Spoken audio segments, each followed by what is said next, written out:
Everyone, Mark Buzan here again, our daily stream that's been starting this week.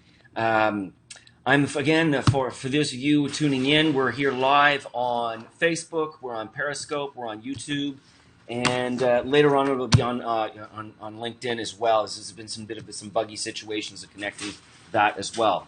So today I'm going to be live streaming to talk to you about what I believe is really the single biggest roadblock to nonprofits effectively operating and making as much of a difference as they really possibly can. Because what I found really at the heart of it, it's really a question of them not understanding that there's actually 9 different governance models out there that hold organizations together if they're fully understood. Okay, so how many of you would really love to be able to learn more about the roadblocks to nonprofit growth and impact, and what role strong governance plays in all of that? So heart this again as I ask you there to put that word out to your network as well. If you heart it through the social media algorithms, it helps enormously.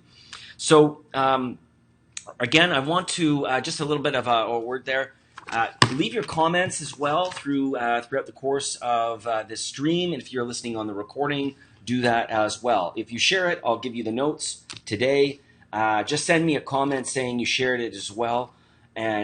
So for today, I'm going to get into what I talked about, the different governance models out there, and for you to get an understanding of what that means so that you can have clarity on it. But before we do that, what does governance mean?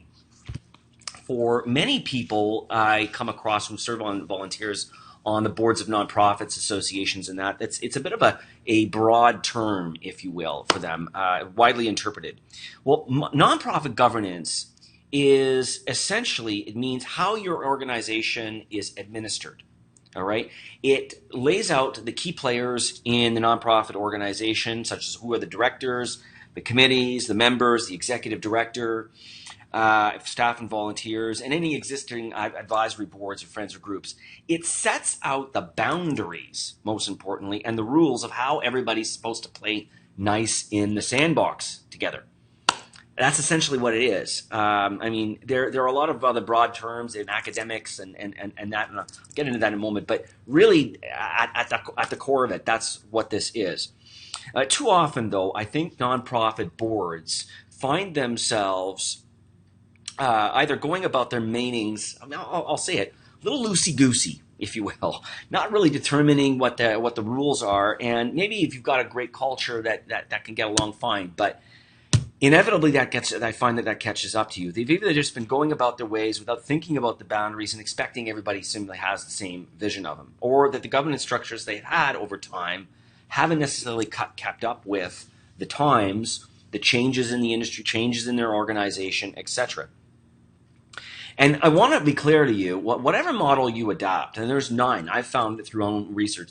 Believe it or not, there's 9 different models out there. Whichever one you find works for you is fine. I know some people are going to be real gung-ho on policy carver and like that. And, hey, if that's your thing, great. But there is no, in my opinion, there is no one size fits all. It really depends. But the important factor is that it's clear. It needs to be clear to everybody in mind. So regardless of the model your organization is adopted, one thing is everybody, for it to succeed, the rules have to be clear, and everybody has to be aware of what those rules of engagement are. Somebody has to be responsible. The principles outlined in what I'm going to be doing and talking to you about are just a snapshot, really, of that. So although admittedly some models have lesser degrees of leadership complexities and conflicts about their foundation, there are a number of things for you to consider. For example, in an organization founded by the CEO or the executive director, for example, you may have been founded by the person who's now also administering things as well, who only calls on trusted hands in the organization. It's clear that who sets the policies, manages, and the place, and who bears leadership responsibilities are what happens there. That can be happening there. But eventually at some point, and even in those instances as well, some rules of engagement are going to be needed so that the organization can live on beyond being just the one-man show, if you will. There are, as I mentioned, 9 different models. So you'd like to talk about those, if you don't mind. And that comes up actually in a brand new book, ebook that I've put together. It's called Up Your Nonprofit Board's Performance and Governance Without Needing a PhD in Governance.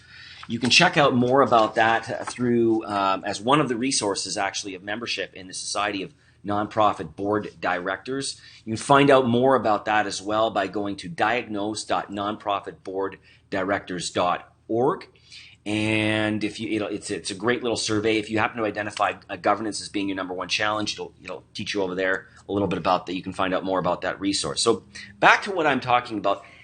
How many of you would like to, if you'd love to know a little bit more about what these 9 models are, heart this, love this, make a comment, send me more details. Again, if you do, I'll make certain to send in the comments or reach out to you with the notes of this talk. So the first model really is what we call the traditional or working board model. It's the oldest of models and gives responsibility to the board as a collective on all matters. Usually that's an instance where the board is in their fingers are really in the pie. The second model that's most common is called the Carver Board Governance Model. This places its focus on the goals of the association or organization, empowers the CEO to act, all within well-defined limits like this. Now, developed by a gentleman by the name of John Carver, it creates a board synergy with the CEO where it holds regular meetings and requires board members to show commitment to the growing knowledge of the organization. And under this model, the board considers it vital to make policies and monitor progress made by the CEO against these policies. The third model, lesser known perhaps, is called the Cortex board governance model. The primary responsibility here is of the board to identify outcomes and ensure they're met, whichever way the staff does it. A fourth model is called consensus board governance model. And like the cooperative model, gives board members equal votes, equal responsibilities, and equal liability as well. That's sort of similar to what I was mentioning in a sort of along the traditional line when I say cooperative there. The fifth model is the competency board model. Now, this model focuses on improving overall board performance through communication, trust, relationships, while the bylaws take care of the practices. Now, often I see this happening in a charitable world, wherein the focus would be very much on aspects of finding people with specific competencies to join the board. So give an example of that would be somebody, they need a legal expertise, so they'll go out and get a lawyer, they might get an accountant to serve as treasurer, etc., etc., etc. The sixth model is what I call the advisory governance model. Here, the CEO starts the organization, but soon needs advisors to advance the organization a little bit more. This is an advisory, where an advisory board comes in. And I see this happen at is younger startup type of not-for-profits, associations, and the like. The seventh model is what we call the patron governance model. This is where patrons who have a personal wealth and influence on other boards are brought on to contribute funds, help raise funds. Again, they have little influence on the organization, internal processes, but nonetheless, they're regarded very highly for their contacts. Now, obviously, it makes sense in this instance where largely driven by charitable organizations. The eighth model is the cooperative governance model. I made reference to that earlier. There's really no hierarchy per se. No individual has power over another, but the CEO has equal status. I've seen this model happen as well, wherein the CEO or the executive director has a voting status on the board. Everyone is sort of liable together. But really fine, if that's the way you want to go it. Not the model personally. I think it can. That I would recommend, and maybe at a later date I can get into some of the issues on that, but it's out there. Again, the important thing is that it's clear. The ninth model is the management team model, and so instead of hiring staff to take care of fundraising, planning, financing, human resources, it forms committees to address all these kinds of things. So I've seen this work in some instances, not a lot of them really, very much, where it's largely volunteer-driven by committees, if you will. Now, I'm going to bet that to many of you, if you didn't know something about governance, you thought you really only was one or two models, right? Am I right now? Actually, there's 9 different ways of doing this. Heart me if you think you're right, that this is something new and that I'm teaching you something different here. So, do I have you okay to to tell you a little bit of some of the unique projects that I'm doing on and I'm working on? If you're okay with this, let me know, please, if you can. And that they're picking up steam. So because governance is so widely interpreted, and it's really hard for volunteers to know the rules on this, this is really where some of the work that I've come up with in developing, as I mentioned here, Up Your Board Nonprofit Board's governance. How many of you can agree with me that it can be really overwhelming to sometimes get just to know a little bit about the rules of engagement before you go into your next board meeting? And I mean, total respect out to executive directors out there. I've been one for myself as well. What would it mean to you as well if you had a more informed board as well? And this comes down to, frankly, the ultimate roadblock nonprofits are making an impact, how they're able to make an impact in society as much as they really could.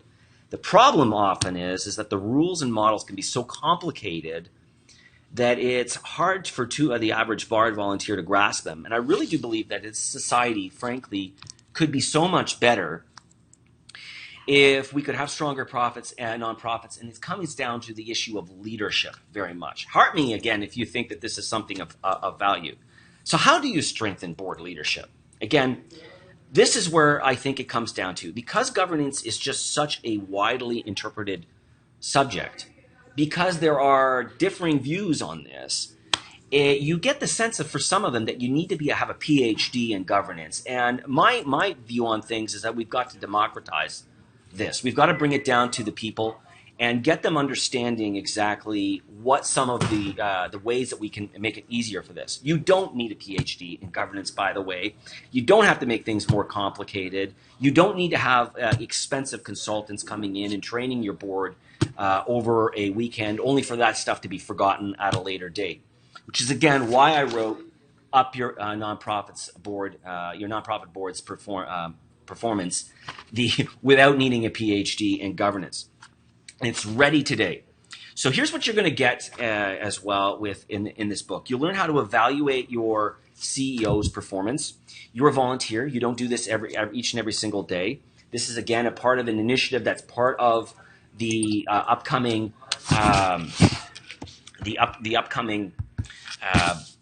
roundtable that's going to be diffused on just for members of the Society of Nonprofit Board Directors. We'll be talking about how to do appropriate succession planning, but it's also in this book. I'll talk about this. You'll learn how to determine if the board, the staff, the organization each have their roles. How do you determine what they all are? You'll learn how to glean out the most important information as well at your next board or committee meeting. You don't need, again, to be able to. You don't have to digest thousands of pages of information. You'll learn how to develop strong governance policies. You'll get to learn as well how to get the whole of the board onto the same page and have every board member clear on their mission as well. So it's as well, you get as a result of this, frankly, a thoroughly researched and yet very easy to navigate book where you can get everything you can imagine on governance. Now that's honestly the work that we put in and the investment and the research there. It's got a $47 value. And for extra measure out of this, you can get an extra copy of the Society's other book, which goes hand in hand with this, called 7 Tips for Better Board Dynamics. That has a $47 value. Now you put those together, that's a total value of $94. Now the experts have encouraged me to put these two together for a bundle for $67. However, I'm not going to charge you that much. But let me ask you, if all of these resources did was put you on your path to clarity, would it be worth it? If all of these resources did was simply just get you unstuck, would it be worth it? If all of it did, it really is give you a step-by-step strategy to upping your board's performance, would it be worth it? If all it did, frankly, was just make it a little bit less drama at the board and at your next board meeting, would it be worth it? So I certainly hope so. So here's the deal. The combination of these two resources are going to be will be priced at $67 later in the year to the general public this year. But since you're on this live stream with me, or you're listening to this recording as well, I'm going to make you a special offer. You can get the access to it all for just $26 today, straight off. That's a savings of $68. And if you're interested in these two great resources, okay, type interested into the comments, and I'll make sure to reach out to you as well. Now, is it okay if I over-deliver and sweeten the pot just a little? All right. If you sign up for the new book, Up Your Board's Performance, which includes a free copy of 7 tips for improving board dynamics, I'll give you the opportunity as well to upgrade your purchase of a full year of membership in the Society of Nonprofit Board Directors at a discounted rate of $73. That's a $27 savings to upgrading your full membership for the whole year. That's normally goes for $99. And here's the bonus. If you sign up today, we'll even throw in a free invitation to the coming roundtable that will be happening on June 14th, where we'll be talking about the whole issues of board succession planning for their next CEO, a critical element, by the way, in governance as well. You'll get the opportunity to virtually network with board directors from all over, as well as the two top experts in the field of not-for-profit succession planning. Don Tevye, who's got a book out on the whole subject, as well as Bill Hudson from Heidrick and Struggles, one of the leading executive recruitment firms from the Washington, D.C. region as well, who's got some really fabulous information, some studies that their firm has done. So let me take the risk off the table, if you will, for the rest of us. We've helped so many nonprofit board directors build their confidence in governance and acumen and I'm so confident that it's going to work for you. So that if membership after 1 year, after 1 month or any of the other resources for that matter, isn't your thing, you don't think it really is going to be worked out there, and just simply let me know. And you know what? You won't be charged. It's free there after 30 days. Frankly, if we can't add value to this, we don't deserve your money. So send me a message for our new book, Up Your Board's Performance, without the need for a PhD in governance. And get a copy as well. There's 7 tips for improving board dynamics for just $26. And of course, you have the opportunity to upgrade your membership and take a full year of membership. Even with the 31-day trial, if you saw up for this, if you get the 2 there, for just $73 today. So I look forward to hearing back from you. Of course, if you have any other comments, questions, and like this, reach out to me. Love to hear from you as well. And onward and upward, as I like to say. Thanks so much.